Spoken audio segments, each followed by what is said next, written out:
Au cœur de BFM Patrimoine et on file tout de suite rejoindre la cellule info d'experts de Bourse Direct. On y retrouve Romain Daubry. Rebonjour Romain et merci de suivre cette séance pour nous. Que se dire vis-à-vis de cet indice qui ne parvient pas à s'installer au-dessus de son niveau de clôture d'hier soir, hein. Certes, le mouvement n'est pas très fort, mais on reste scotché pour le moment juste en dessous de la ligne de flottaison.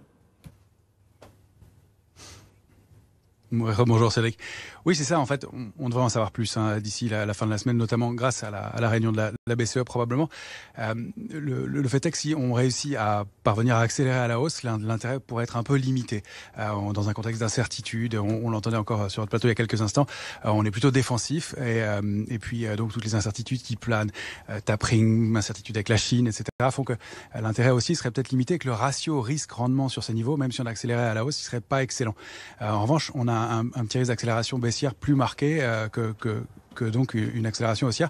Et même si la pression baissière qu'on a connue techniquement, elle est très limitée à ce stade, c'est vraiment du spéculatif, puisque dans la baisse de vendredi, on a baissé avec un volume très faible. Donc ça veut dire qu'on ne vend pas, on n'allège pas de position sur les niveaux actuels, en tout cas à ce stade.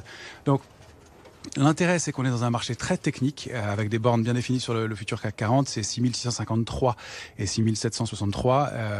Selon qu'on va sortir d'un côté ou de l'autre, eh bien, on en saura plus sur le mouvement. Le risque à la baisse, il est surtout sous 6581, puisqu'on rappelle que c'est dans cette zone-là qu'il y a un niveau de couverture important, et puis plus grand-chose jusqu'à 6004 ensuite. Donc l'accélération, elle se ferait peut-être jusqu'à ce niveau-là, et en revanche, là, on a à nouveau ce consensus de liquidité disponible, d'intérêt qui pourrait revenir un peu plus bas. Donc on n'a pas un risque très marqué, mais encore une fois un ratio risque-rendement qui n'est pas extraordinaire.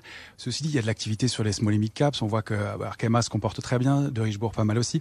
Nous on est positionné sur une valeur comme SES qui a un parcours intéressant. On voit qu'il y a de l'activité sur des biotech.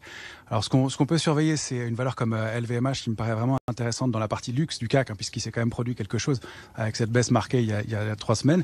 LVMH, il va falloir voir si elle continue son mouvement de baisse, et donc si c'est juste un pullback qu'elle forme en ce moment, donc un petit retour sur des niveaux techniques situés aux alentours de 660, ou si elles rompt 640, et auquel cas l'accélération baissière pourrait être un peu plus marquée à nouveau.